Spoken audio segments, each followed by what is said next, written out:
From the time we are children, we think about death, and we think about dying, and we think about the fact that this life is impermanent.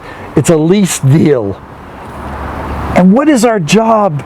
Is our job to end up in fear and dread, and to spend all this time and energy and resources running away from death, running away from the inevitable? Or is it our job to begin to embrace the reality of death, to summon the courage and the understanding and the faith to know that this is part of the ride, this is part of our existence, is to face into our own impermanence?